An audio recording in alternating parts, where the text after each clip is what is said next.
आप देख रहे हैं इंडिया टाउन न्यूज, भारत की बात। नमस्कार, स्वागत है आपका इंडिया टाउन न्यूज के खास बुलेटिन खबरें राजनांदगांव में और मैं हूं आपके साथ रंजना राज। बुलेटिन की शुरुआत करने से पहले एक नजर आज की खास सुर्खियों पर। राजनांदगांव के भदौड़िया चौक से ममता नगर तक निगम का अभियान, यातायात सुधार के लिए निगम ने उठाए बुलडोजर, सड़क किनारे लगे अवैध अतिक्रमण को हटाया गया। एनसीसी कैडर की रैंक सेमिनार हुई संपन्न, कैडर को मिली नई रैंक, प्रचार ने बढ़ाया हौसला। नगर पंचायत में सीएमओ पर लगा गंभीर आरोप, अवैध उगाही और विकास में लापरवाही का मामला गरमाया, सीएमओ देवकर के खिलाफ खड़े हुए पार्षद। नशे में धुत युवक ने राहगीर पर चाकू से किया हमला, पुलिस की चुप्पी पर खड़े हुए कई सवाल, गंभीर रूप से घायल युवक अस्पताल में जिंदगी और मौत से जूझ रहा। शासकीय स्कूल बना शिक्षा का आकर्षण का केंद्र, पार्षद की पहल से बदली स्कूल की तस्वीर, बच्चों के चेहरे पर लौटी रौनक।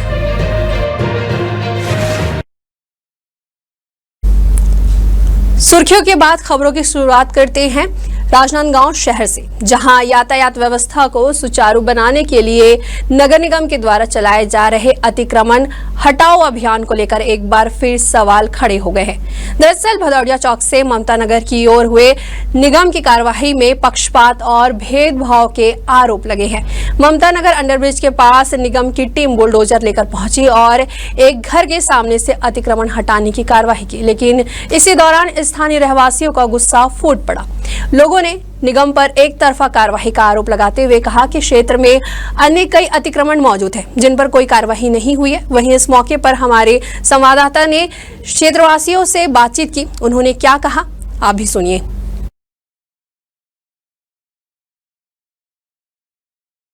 राजनांदगांव की निगम प्रशासन लगातार यातायात व्यवस्था को दुरुस्त करने के लिए उतारू है और लगातार यातायात की व्यवस्था को दुरुस्त करने पर रोजाना यहाँ तोड़फोड़ यानी कि अतिक्रमण हटाओ की कार्रवाई की जा रही है। वहीं इस अतिक्रमण हटाओ की कार्रवाई में आज राजनांदगांव की निगम की जो टीम है वो भदौरिया चौक से लेकर के ममता नगर अंडरब्रिज तक के पहुंचे हुए और अब अंडरब्रिज के पास में जो निगम के द्वारा तोड़फोड़ की कार्रवाई की गई है उसको लेकर के यहाँ पर अभी हम पहुंचे हुए हैं। फिलहाल तो बता दें कि निगम की जो टीम है और जो निगम की जो गाड़ियां हैं, जो बुलडोजर हैं, वो यहाँ से निकल चुके हैं। मैं आपको सबूत के तौर पर वो भी दिखाना चाहूंगा कि जो सड़कों पर ये जो आप निशाने देख पा रहे होंगे, ये निगम की जो बड़ी बुलडोजर चली हुई थी, जेसीबी गाड़ी थी, ये उनके निशान है।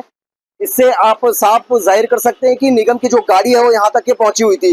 लोगों के घर के सामने गाड़ी रखने का या कुछ बच्चों के खेलने का कुछ एक जगह बनाया हुआ था, उस जगह पर निगम ने कार्रवाई की थी।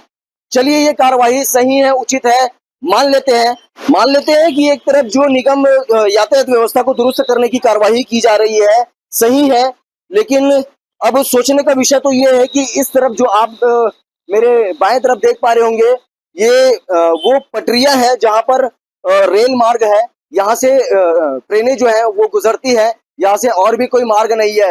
राइट साइड में आप देखेंगे तो यहाँ अंडरब्रिज बनाया गया है, जो कि केंद्र सरकार के अधीनस्थ में आता है, ये अंडरब्रिज है। वहीं अब इसके लेफ्ट तरफ हम देखेंगे तो ये जो घर वाले हैं उनसे भी बात करने की कोशिश करेंगे। जी, कितने समय निगम वाले लोग आए हुए? अभी एक आध घंटा पहले आए थे। नहीं, आध घंटा पहले आए थे, जिसे आधा घंटा हो गया है। आधे घंटे हो गए। हाँ। कैसे कैसे तोड़फोड़ की कार्रवाई की गई, क्या क्या चीज को लेकर के आए थे? जेसीबी था, बहुत सारे लोग थे, पुलिस भी थी, तो मैंने हाथ जोड़ के बोली भी कि हम लोग निकला देंगे भैया, हमारे सामान को, इसको चीज को नुकसान मत करो, इसी करके। तो नहीं 2 दिन से नोटिस दिए हैं, बोले हमको नोटिस कुछ नहीं मिला है। नोटिस कहीं है? नहीं भैया, नहीं दिए नोटिस, नहीं दिया गया है हम लोग को नोटिस। आगे भले अगर अंडरब्रिज के आगे उधर नोटिस दिया गया, 2 दिन पहले बताया गया, लेकिन इस साइड को ये जगह जो है जहाँ पर आप रह रहे हैं, ये रोड वगैरह, ये किनके अधीनस्थ में आता है? ये रेलवे के हाँ, रेलवे के अंतर्गत आता है। जी, क्या बोल रहे हैं आप? ये रोड को निगम से बोला गया है रोड को बनाने के लिए, तो उनका कहना था ये रोड रेलवे के अंतर्गत आती है, इसका काम रेलवे करेगी। ये निगम ने कहा था। तो जो रोड बनाएगी रेलवे और तोड़ने आएगी निगम, बिना नोटिस के। अगर अतिक्रमण चल रहा है शहर में, हमको पता है शहर में चल रहा है, शहर में चल रहा है, मेन हाईवे मेन रोड में चल रहा है, गली गली में चल रहा है क्या? आपको दिखा रहा हूँ, चलो गली में। यहाँ केवल आपके ही घर को बस टारगेट किया गया है या फिर पूरे गली में? नहीं, आप अभी मेरे साथ में कैमरा चलाइए, यहाँ दिखाइए, आप दिखाइए, मेरे मकान के 10 मीटर बाद रेलवे लाइन है, आगे कोई रोड नहीं है, ट्रैफिक का कोई रोड नहीं है, खत्म यहाँ पर। तो इस सिंगल मकान को तोड़ने का क्या था रीजन? कोई नोटिस नहीं है। मैंने रिक्वेस्ट किया, सर नोटिस भी नहीं दिया, बोलते नोटिस की जरूरत नहीं है, बोले अतिक्रमण चला को मालूम होना चाहिए। मैं फिर भी रिक्वेस्ट किया, सर मुझे 2 मिनट 5 मिनट का समय दो, मैं तत्काल सब्बल निकाल के मैं चालू किया काम तोड़ने का। नहीं बोले हम जेसीबी चलाना है, बोले हमको, मैं चट तोड़िए। उसके बाद बोला सबका होगा अतिक्रमण, बोले हाँ सबका होगा, इसको अतिक्रमण किए और उसके बाद चल दिए। आप चलिए देखिए, मैं तो ठीक है, रोड के बाद अंदर आई जो जाली लगी है, आगे आपको दिखा रहा हूँ, रोड नाली के ऊपर दुकानें लगी है, चबूतरा बना है, छोड़ दिए। तो ये पूछना है मुझे निगम प्रशासन, तो निगम के किसी कर्मचारी के साथ आपकी कोई दुश्मनी है क्या, जाती दुश्मनी? हम लोग रोज कमाते हैं, रोज खाते हैं, हम कैसे ना नेता ना सरकार ना पुलिस, किसी से हमारे कोई दुश्मनी कुछ भी नहीं है, हम अपना कमाते हैं, हम किसी से कोई नहीं है, किसकी दुश्मनी किसने क्या निकाला है हम उनसे क्या लगता है निगम अधिकारी और जो कर्मचारी लोग आए हुए थे केवल एक ही घर को टारगेट किए? वही जाके पूछेंगे निगम से अभी हम। आप देखिए ना, अब चलिए मिसाल में आपको चलिए कैमरा चलाइए, सिंगल एक मकान है, यहाँ से लेकर लास्ट अंडर भी रोड तक चलिए, किसी को टच नहीं किया गया है। तो सिंगल के लिए क्यों आया था, क्या कारण माना जा सकता है? अब वो बताएंगे सर उनसे, और किसके आदेश पे आए थे, मुझे वो जानकारी चाहिए इनकी, किसके आदेश पे यहाँ पर आए थे ये। भाई ये सिंगल रोड है, आप हमको पता है अतिक्रमण चल रहा है, रोडों पे चल रहा है, ये रोड से हट के गली है, ये सर्विस रोड है, ये सर्विस रोड में अब तो हम चलेंगे निगम आयुक्त के पास, कलेक्टर के पास जाएंगे। हम अभी अतिक्रमण अगर कर रहे हैं, सब जगह होना चाहिए ना, सिंगल इसके लग रहा है तो हर गली में गाड़ी चलवाइए आप, और इसकी मरम्मत आप करा के दीजिए हमको, नहीं तो हम इसका भी आगे करवाइए, हम इसको हो जानेगा सरकार। ये मनमानी किसी की नहीं चलना चाहिए, किसी का। आप सरकार हो, आपके पास ताकत है, इसका मतलब नहीं आप किसी को भी कुछ भी कर दोगे। मैंने रिक्वेस्ट किया उनसे, पूरा मोहल्ला देखा है, मैं रिक्वेस्ट किया, तत्काल सब्बल निकाला हूँ, सर मैं इसको निकाल रहा हूँ, खोल रहा हूँ, नहीं हम करेंगे। मैं आप नोटिस भी नहीं दिया मुझे, इसको निकालना है करके। हम निगम में जाके बात किए थे पहले ही कि सर अतिक्रमण चल रहा है, तो सब तरफ चल रहा है क्या? बोले नहीं, रोड तक आएगा, अंडरब्रिज के अंदर गली है, इधर नहीं होगा। और भाई लोग हैं जो गए हैं, हम जाकर उनसे पूछवा देंगे साथ में, ये सिंगल मकान के लिए क्यों आया गया था, किसके आदेश पे आया गया था, उसका मुझे जवाब चाहिए रहेगा। अभी रेलवे फाटक से लेकर के जो अंडरब्रिज का जो मार्ग है वहां तक में कितने घर आते हैं और कितने घर अतिक्रमण से प्रभावित हुए हैं? यहाँ अभी यहाँ इस लाइन में अगर गिनेंगे तो समझिए 15-20 घर होंगे सर इसमें। उसमें सिर्फ सिंगल एक मेरा घर मिला मात्र। आप अंडरब्रिज उस पर जाइए, वहां तो मकान बना है। किनका मकान? अशोक बिंदल जी का कंस्ट्रक्शन चल रहा है, जाके देखिए अभी कंस्ट्रक्शन चल रहा है। हाँ, क्यों नहीं? तो बीम खड़ा है, वही पूछना है सब, इनको लाएंगे, उनको वहां पर लाके खड़े करेंगे, आप हमको जवाब दो, इसका तत्काल मरम्मत कराओ, तो हम बहुत बड़ी आंदोलन करेंगे इसके लिए। तमाशा नहीं चलेगा, मनमानी सरकार की नहीं चलेगी। रह रहे हैं, टैक्स पटा रहे हैं, फ्री में नहीं रह रहे हैं, अतिक्रमण नहीं है, कब्जा नहीं हमारा घर का, हमारा रजिस्ट्री जमीन है। एक सिंगल का तोड़ने क्या रीजन था, उनसे पूछना है, और किसके आदेश पे यहाँ आए थे वो। देखिए कहीं ना कहीं ये सबसे बड़ा सोचने का विषय है कि अभी जिस जगह पर हम अभी मौके पर खड़े हुए हैं, यहाँ जो आप तस्वीरों के माध्यम से कैमरा पर्सन से चाहूंगा कि एक बार तस्वीरें दिखाएंगे। ये वो बुलडोजर के पंजे चले हुए हैं, जिसके पंजे के अभाव में आकर के ये पूरे जगह को तोड़ दिया गया है और इनको हटाने की हिदायत भी दी गई है। जो रेलिंग लगी हुई है, जो ये जाली लगी हुई है, उसको हटाने की हिदायत भी दी गई है। लेकिन जो यहाँ पक्षकार लोग हैं, जो यहाँ के निवासी हैं, वो खुद यहाँ पर कह रहे हैं कि यहाँ केवल और केवल एक ही घर को बस टारगेट किया गया है, उन्हीं के घर को बस यहाँ पर बुलडोजर चलाया गया। बाकी जितने आप दूर दराज तक के आप देख पाएंगे, किसी भी घर पर किसी के भी टीन के सेट पर, किसी के भी शाइन बोर्ड पर किसी भी प्रकार की निगम के द्वारा कार्रवाई नहीं की गई है। अब इसमें बताया जा रहा है कि जो भारतीय जनता पार्टी के जो कार्यकर्ता हैं, जो उच्च अधिकारी पर बैठे हुए नेता हैं, उनके घर पर कार्रवाई नहीं चल रही है। लेकिन इतने बड़े रोड को छोड़ करके केवल और केवल एक ही जगह पर निगम के द्वारा कार्रवाई की गई है। अब इस कार्रवाई को लेकर के आम जनता में काफी रोष है, आक्रोश है। अब ये जमीनी सड़क की लड़ाई लड़ने को उतारू हो चुके हैं कि आखिरकार जब सड़क को बनाने की बात की जाती है, तब निगम के द्वारा कहा जाता है कि ये सड़क हमारे अधीनस्थ नहीं बल्कि केंद्र सरकार के अधीनस्थ में आता है। और अब जब इसकी तोड़फोड़ की कार्रवाई की जा रही है, तो ये कैसे संभव हो जाता है कि निगम प्रशासन जो है इस पर अपनी बुलडोजर चला ले।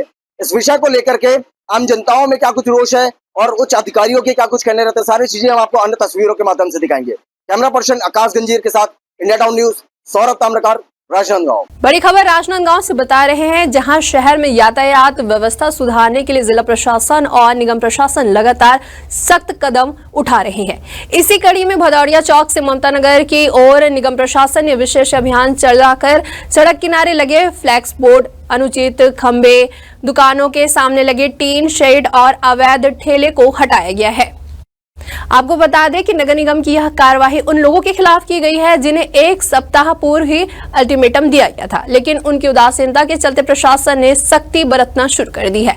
वहीं निगम अधिकारियों ने बताया कि इस अभियान का उद्देश्य शहर में यातायात को सुचारू बनाना और मार्गों को अव्यवस्था से मुक्त करना है। आपको बता दें कि पिछले दिनों डोंगरगढ़ रायपुर फ्लाईओवर के नीचे अवैध दुकानों को भी बुलडोजर से हटाया जा चुका है। वहीं राजनांदगांव प्रशासन के द्वारा लगातार चलाए जा रहे इस अभियानों से शहर में सफाई और ट्रैफिक नियंत्रण को बेहतर बनाने की कोशिश की जा रही है।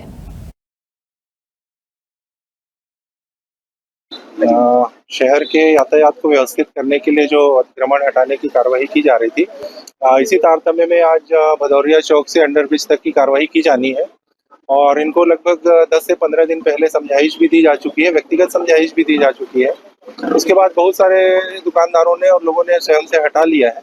जिन लोगों ने अभी तक नहीं हटाया उन पर हटाने की कार्रवाई की जा रही है। सिर्फ किन किन चीजों को यहाँ पर हटाने की? नहीं, हमारा उद्देश्य है ट्रैफिक साफ हो जाए। यदि उसमें कोई निर्माण है तो भी, अस्थायी निर्माण है तो भी, यदि कोई छोटे पेड़ पौधे हैं उनको भी हटा के हम यातायात व्यवस्थित करने का प्रयास कर रहे हैं। चलिए बढ़ते अगली खबर की ओर, जहां छुरिया क्षेत्र में खाद की कमी को लेकर किसानों में बढ़ रही चिंता के बीच स्थानीय विश्राम गृह में प्राधिकृत अधिकारी राजेश्वर ध्रुव से बातचीत की गई है। प्राधिकृत अधिकारी ने खाद वितरण की स्थिति को लेकर विस्तार से जानकारी दी और सभी आशंकाओं को खारिज किया है। उन्होंने स्पष्ट कहा है कि इस वर्ष पिछले वर्षों की तुलना में कहीं अधिक मात्रा में खाद का वितरण किया गया है। किसानों को समय समय पर खाद उपलब्ध कराई जा रही है। वहीं कुछ विपक्षी दलों के द्वारा खाद की कमी को लेकर भ्रम फैलाने की कोशिश की जा रही, जबकि वास्तविकता यह है कि लगातार भंडारण और वितरण का कार्य चल रहा है। उन्होंने यह भी कहा है कि सोसाइटी में खाद का वितरण पूरी पारदर्शिता और ईमानदारी के साथ किया जा रहा है। देखिए, खाद का समस्या तो है ही, लेकिन जो मेरी सोसाइटी की जो बात है, हमारी सोसाइटी में अभी तक के डिपो और डीएपी का जो खाद पिछले वर्ष की तुलना में लगभग बराबर की ओर हम अग्रसर हैं। हम लगातार प्रयास कर रहे हैं और हमारे सोसाइटी में खाद की उपलब्धता सुनिश्चित करा रहे हैं, जिसमें पिछले 2024-25 में 62,200 का वितरण हम खरीफ और रबी मिला करके किए थे और इस वर्ष हम 4,990 बोरी का हम डीएपी और इनको का वितरण कर चुके हैं और लगभग हमें 20 टन की और डीएपी की आवश्यकता है। उसको हम लगातार प्रयास कर रहे हैं, उसको जल्द ही उपलब्धता हो जाएगी और किसान को डीएपी की खाद वितरण कर दी जाएगी। और यूरिया की जो कमी जो बनी हुई है हमारी सोसाइटी में यूरिया उपलब्ध है, तो कल से हमारी यूरिया का वितरण भी प्रारंभ है। छुई खदान से लगभग 2 किलोमीटर दूर पंचरत्न पेट्रोल पंप के पास हुई चाकूबाजी की घटना ने शहर को झकझोर कर रख दिया है। आपको बता दें कि करीब 10 दिन पहले शाम 7 बजे एक अज्ञात युवक ने बिना किसी पूर्व विवाद के नशे की हालत में एक राहगीर पर चाकू से ताबड़तोड़ हमला कर दिया। युवक गंभीर रूप से घायल है और अभी भी अस्पताल में जिंदगी और मौत से जूझ रहा है। इस सनसनीखेज वारदात के बाद भी सबसे चौंकाने वाली बात यह है कि पुलिस अब तक हमलावर की पहचान तक नहीं कर सकी है या फिर कोई ठोस जानकारी साझा करने से कतरा रही है। पुलिस बस इतना कह रही है कि जांच जारी है। इससे कई सवाल भी खड़े हो रहे हैं। आखिर इतने दिन बाद भी हमलावर अज्ञात कैसे है? पुलिस किस बात को छुपा रही है? जब मीडिया ने जिले के अतिरिक्त पुलिस अधीक्षक से संपर्क किया तो उन्होंने भी केवल इतना कहा कि एक हमलावर फरार है और जांच हर पहलू से की जा रही है। वक्त हो चुका है एक छोटे से ब्रेक का। खबरें और भी है, बने रहिए इंडिया टाउन न्यूज के साथ। अगर आपके बालों में दम हो तो ना बदलता मौसम, ना मोबाइल रेडिएशन और प्रदूषण कुछ भी उन्हें नुकसान नहीं पहुंचा सकता है। Rukhsana shine herbal hair oil दे आपके स्कैल्प को वो गहराई वाला पोषण जो केमिकल शैम्पू और कंडीशनर कभी नहीं दे सकते। 100% शुद्ध जड़ी बूटियां हर स्ट्रेंथ को दे ताकत, शाइन और नई लाइफ। आजकल के मोबाइल रेडिएशन और हवा में घुले जहरीले कण आपके बालों को साइलेंटली डैमेज कर रहे हैं। मगर रोजाना सिर्फ 5 मिनट में जेंटल मसाज बनाए बालों को इतना मजबूत कि ना झड़े, ना टूटे और ना थके। Because your hair deserve true healing. Rukhsana herbal beauty product Amazon, Meesho और फ्लिपकार्ट में भी उपलब्ध। अब खबर आपकी उंगलियों पर,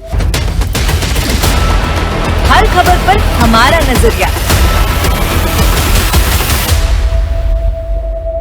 इंडिया टाउन न्यूज, भारत की बात। कभी कभी चेहरे का छुपा दर्द दुनिया नहीं देख पाती है।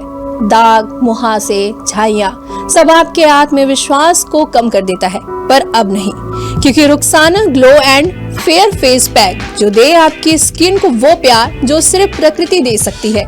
हर लेयर को साफ करे, हर दाग को करे हल्का और आपकी मुस्कान फिर से लौटाए। Because you deserve to glow naturally. Rukhsana herbal beauty product Amazon, Meesho और फ्लिपकार्ट में भी उपलब्ध। ब्रेक के बाद आप सभी का स्वागत है। चलिए बढ़ते हैं अगली खबर की ओर। राजनांदगांव के दिग्विजय महाविद्यालय में एनसीसी के कैडर्स के रैंक सेमिनार का आयोजन पूरे अनुशासित और गरिमामय वातावरण में संपन्न हुआ। इस अवसर पर प्रशिक्षित कैडर्स को उनके उत्कृष्ट प्रदर्शन और अनुशासन के आधार पर विभिन्न रैंक प्रदान की गई है। रैंक सेमिनार के अंतर्गत कैडर्स को senior under officer, junior under officer, CPL और एलसीपीएल की रैंक दी गई है। वहीं मुख्य अतिथि के रूप में महाविद्यालय की प्राचार्य डॉक्टर सुचित्रा गुप्ता रही। उन्होंने कैडर्स के अनुशासन, समर्पण और नेतृत्व क्षमता की सराहना की है। देखिए, रैंक सेरेमनी एनसीसी की हो चाहे किसी की भी हो, बहुत महत्वपूर्ण होती है और इस दौर से मैं खुद गुजर चुकी हूँ और ये एक जिम्मेदारी वाला काम भी है।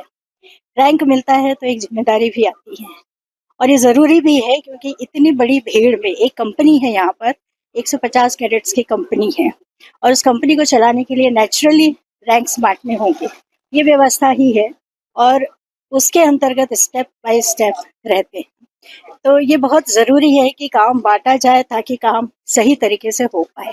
और जैसा हमारी कंपनी अभी तक नाम रखी हुई है, अपना दिग्विजय कॉलेज का नाम रोशन किया हुआ है, मुझे उम्मीद है कि हमारे कैडेट्स भी आगे इसी परंपरा को आगे चलाते रहेंगे। निश्चित रूप से नेशनल कैडेट कोर की आज रैंक सेरेमनी थी और 5-6 बच्चों को रैंक मिला है और सभी बच्चे एनसीसी के बैठे हुए हैं और एनसीसी का मूल मंत्र सेवा और अनुशासन है और आगे जाके और भी बच्चे इसमें आगे आएंगे, उनको भी रैंक मिलेगा और एनसीसी करते करते अच्छे पदों को प्राप्त करें, अनुशासन में रहें। अभी राजनांदगांव में है तो राजनांदगांव के सेवा क्षेत्र में राजनांदगांव की सेवा करें। सभी बच्चों को मेरी शुभकामनाएं हैं।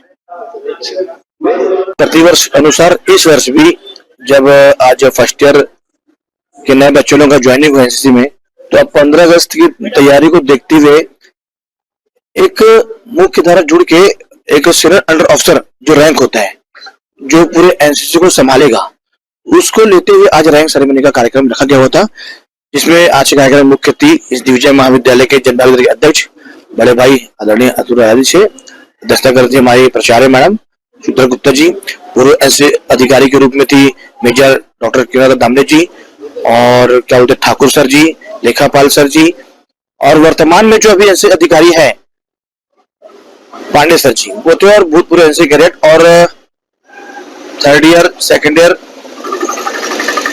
फाइनल ईयर के बच्चे भी आज इस कार्यक्रम में उपस्थित थे। बेमेतरा से जहां नगर पंचायत देवकर में सीएमओ के खिलाफ जनप्रतिनिधियों के द्वारा गंभीर आरोप लगाए गए हैं। दरअसल नगर पंचायत अध्यक्ष सुरेश सिहोरे ने सीएमओ पर अवैध उगाही, जनप्रतिनिधियों की अनदेखी और प्रधानमंत्री आवास योजना में लापरवाही करने जैसे आरोप लगाए हैं। मामले में पार्षदों ने भी सीएमओ पर जनप्रतिनिधियों को कोई जानकारी न देने का आरोप लगाया है। इस मामले पर जब सीएमओ से संपर्क किया गया तो उन्होंने आरोपों को निराधार बताया है और विकास कार्यों में तकनीकी त्रुटि और अभियंता के अभाव को कारण बताया है। वहीं पार्षदों के द्वारा लगाए गए आरोपों को भी सीएमओ ने खारिज करते हुए कहा है कि वे समय समय पर जनप्रतिनिधियों को सभी जानकारी प्रदान करते हैं। वहीं अध्यक्ष सुरेश ने कहा है कि आगामी मुख्यमंत्री के जिले में कार्यक्रम के दौरान उनसे मिलकर सीएमओ के खिलाफ शिकायत की जाएगी। साहब हमारे नगर पंचायत देवकर के अवैध वसूली के नाम से भी आए दिन मेरे पास किसी न किसी का शिकायत आते रहते हैं। अभी एक जो मेन रोड में है वार्ड नंबर 6 में जिनका मकान बनाया जा रहा है उनको 10,000 लेके अनुज्ञा दिया गया है और सेकंड नोटिस में उनको बोलता है आपका आवास के लिए है, आप कमर्शियल बना रहे हो, मैं आपका आवास को निरस्त कर दूंगा करके उनको धमकी दिया जा रहा है। इनका अवैध वसूली बहुत जोरों पे चल रही है। केंद्र सरकार राज्य सरकार द्वारा प्रधानमंत्री आवास योजना की अभी तक मेरे वार्ड में जो वार्ड नंबर 6 में पार्षद हूँ, आज तक किसी भी प्रकार की मुझे जानकारी प्राप्त नहीं हुआ है किसको कि कौन कौन हितग्राही है क्या है। और ये बहुत ज़्यादा मनमानी कर रहा है भाई, क्योंकि मैं जनप्रतिनिधि हूँ और जनप्रतिनिधि के हिसाब से मुझे जानकारी मिलना चाहिए और ये मुझे जानकारी मिलता ही नहीं है नगर पंचायत। देखिए क्या है, जितने भी अब आरोप लगाए हैं उनका व्यक्तिगत सोच है।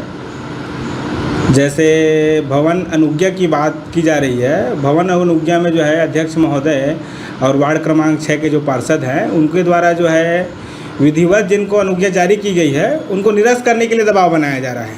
अब उनके आपसी क्या चर्चा है अब मुझे तो जानकारी नहीं है। उनको विधिवत जो है अनुज्ञा जारी की गई है जिसमें वार्ड क्रमांक 6 के पार्षद द्वारा आवेदन भी दिया गया है निरस्त करने के लिए, तो उनको भी क्या है उनको रिप्लाई कर दिया गया है। रही बात विकास कार्य की, तो विकास कार्य जो पूर्व में सेंक्शन हुए थे लगभग 1 करोड़ 23 लाख जिनका नियमानुसार जो है कार्यादेश जारी किया गया था और जो चिन्हित ठेकेदार हैं उनके द्वारा कार्य किया जा रहा है और जिनके द्वारा कार्य नहीं किया जा रहा है उनको जो है निर्धारित समयावधि में किए जाने हेतु नोटिस भी जारी किया गया। जहां चाह वहां राह, इस कहावत को सच कर दिखाया है राजनांदगांव शहर के मोहारा वार्ड में स्थित एक शासकीय स्कूल ने, जो अब शिक्षा का नया आकर्षण केंद्र बन चुका है। इस परिवर्तन के पीछे है मोहारा वार्ड के पार्षद आलोक श्रोती, जिनकी दूरदर्शिता और सामाजिक समर्पण ने इस स्कूल की तस्वीर ही बदल दी है। आपको बता दें कि बिना किसी शासकीय सहायता के केवल जन सहयोग से यह परिवर्तन संभव हो सका है। दरअसल पार्षद आलोक श्रोती की पहल पर स्थानीय नागरिक, समाजसेवी, व्यापारी और अभिभावकों ने मिलकर स्कूल को नई पहचान दी है। न केवल स्कूल की भौतिक संरचना में सुधार हुआ है बल्कि वहां पढ़ाई का तरीका भी आकर्षक और नवीन हुआ है। स्कूल की दीवारें अब रंगीन चित्रों से सजी हुई है। वहीं क्लासरूम में स्मार्ट लर्निंग की सुविधाएं भी हैं और बच्चों के लिए बेहतर बैठने, खेलने और सीखने का वातावरण तैयार किया गया है। इस बदलाव से न केवल छात्रों की उपस्थिति बढ़ी है बल्कि अभिभावकों का भरोसा भी सरकारी स्कूल की व्यवस्था पर फिर से लौट आया है। पहले स्कूल में पेंटिंग नहीं हुआ था और टाइल्स भी नहीं लगा था और अभी स्कूल में पेंटिंग हुआ है, अच्छे से पढ़ाई भी और पढ़ाई के लिए भी पेंटिंग हुआ है और अभी स्कूल बहुत अच्छा है। अच्छा लगता है आके? हाँ, अच्छा लगता है। नए पेन में जानवर वगैरह बने हुए हैं और बहुत सारे चीज बने हैं और नए पेंट हुए हैं और चंद्र ग्रहण और सूरज ग्रहण का बना हुआ है और प्रोजेक्टर और माउस और कीबोर्ड ये सब चीज बने हुए हैं। पहले और अब में बहुत परिवर्तन हो गया है। पिछले साल मेरी बच्ची निकली है 5वीं पढ़ के। पहले पेंटिंग नहीं था, दीवार में ब्लैक बोर्ड था, उसको वाइट बोर्ड कराए हैं और दीवार में बच्चों के हिसाब से अच्छे कराए हैं, नए नए मतलब पेंटिंग कराए हैं, सेट लगाए हैं। हमारे वार्ड पार्षद जी का नया सोच है बच्चे लोग के हिसाब से और बच्चे लोग पढ़ाई में भी अब पहले की अपेक्षा ज़्यादा आ रहे हैं स्कूल में। पहले तो बच्चे लोग इधर उधर गांव में बस्ती में घूमते रहते थे, लेकिन अब पहले की अपेक्षा लगभग सब बच्चे आ रहे हैं। इसी गांव का निवासी हूँ, आता था स्कूल पहले भी लगातार आता था। बहुत सारी कमियां दिखती थी कि ये भी करना चाहिए लेकिन एक जो दायित्व होता है वैसा एक दायित्व नहीं था, उसका अभाव था, इस वजह से नहीं कर पाया था। लेकिन जैसे ही मुझे पार्षद का दायित्व मिला, जनता ने मुझे जिताया और मैंने सबसे पहला काम जो किया वो स्कूल के लिए किया, क्योंकि मुझे लगता था कि शासकीय स्कूल है और यहाँ से 3-4 किलोमीटर तक कोई स्कूल नहीं है और बच्चों की पढ़ाई में बहुत व्यवधान भी उत्पन्न होता था। जब स्कूल बनी थी तब से यहाँ पर फर्शी लगी हुई थी, फर्श पत्थर लगा हुआ था और पेड़ की जड़ें उसको अंदर घुस गई थी पूरी फर्श जो है तहस नहस हो गई थी, रेती निकलती थी बाहर में। तो मैंने सबसे पहले तो यही सोचा था कि हमको सबसे पहले फर्श को हटा के टाइल्स लगाना है।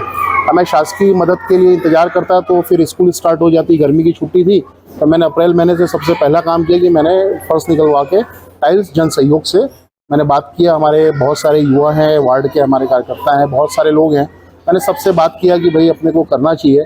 तो उन्होंने भी इसमें सहयोग किया। किसी ने एक ट्रिप रेती डलवाया, किसी ने एक ट्रिप गिट्टी डलवाया, किसी ने 1 बोरी, किसी ने 2 बोरी सीमेंट की व्यवस्था करके दी। जी सर, क्योंकि हमारे स्कूल में पहले पेंटिंग नहीं था और हमारे पार्षद महोदय जी श्रीमान आलोक सरोती जी के सोच और उनकी पहल से हमारे स्कूल में पूरे क्लासरूम में, पूरे 6 क्लासरूम में पेंटिंग कराए गए हैं और पूरे पेंटिंग जन सहयोग से किया गया है, जिससे बच्चे बहुत आकर्षित होकर स्कूल में आ रहे हैं और पढ़ रहे हैं। और बच्चे खाली पेट रहते हैं, उसमें बच्चे उसको देखकर पढ़ लेते हैं। चलिए बढ़ते हैं अगली खबर की ओर, जहां खैरागढ़ छुई खदान गंडई जिले के ग्राम पंचायत घोटिया के आश्रित ग्राम कुर्सीपार में प्रस्तावित 3 खनन परियोजना को लेकर ग्रामीणों का गुस्सा फूट पड़ा है, जहां आज बड़ी संख्या में ग्रामीणों ने संगठित होकर कलेक्टर को ज्ञापन सौंपा है। ग्रामीणों का आरोप है कि 23 जुलाई को आयोजित जन सुनवाई मात्र औपचारिकता थी।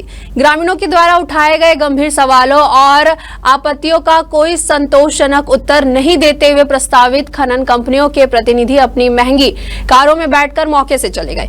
वहीं जन सुनवाई की प्रक्रिया से असंतुष्ट ग्रामीणों ने तुरंत एक आपत्ति पत्र तैयार किया और कलेक्टर कार्यालय पहुंचकर विरोध दर्ज कराया है। उन्होंने स्पष्ट कहा है कि यदि प्रशासन ने जन भावनाओं को नजरअंदाज कर परियोजनाओं को झंडी दी तो सभी ग्रामवासी सामूहिक रूप से कलेक्टर कार्यालय के बाहर अनिश्चितकालीन धरना देंगे। आज हमारे ग्राम कुर्सीपार ग्राम पंचायत घोटिया में खनिज परियोजना के तहत जन सुनवाई किया गया, जिसका आपत्ति हम लोग ने किया, लेकिन पहले से प्री प्लानिंग कर चुका था, जिससे हम लोग असंतुष्ट होकर कलेक्टर साहब के पास ज्ञापन देने पहुंचे। अगर हम लोगों का मांग पूर्ण नहीं हुआ तो हम लोग आंदोलन करेंगे और समस्त ग्रामवासी इसका विरोध करते हैं। हम ग्राम कुर्सीपार घोटिया पंचायत से आए थे, ग्रामवासी पूरे अभी कलेक्टर में।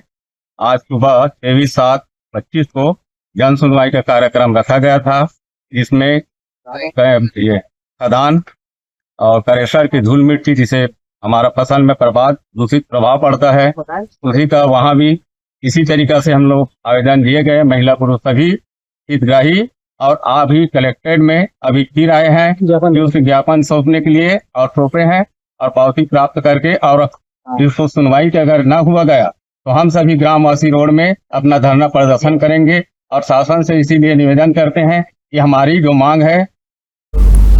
हमारे खास बुलेटिन खबरें राजनांदगांव में फिलहाल इतना ही। मुझे दीजिए इजाजत, नमस्कार।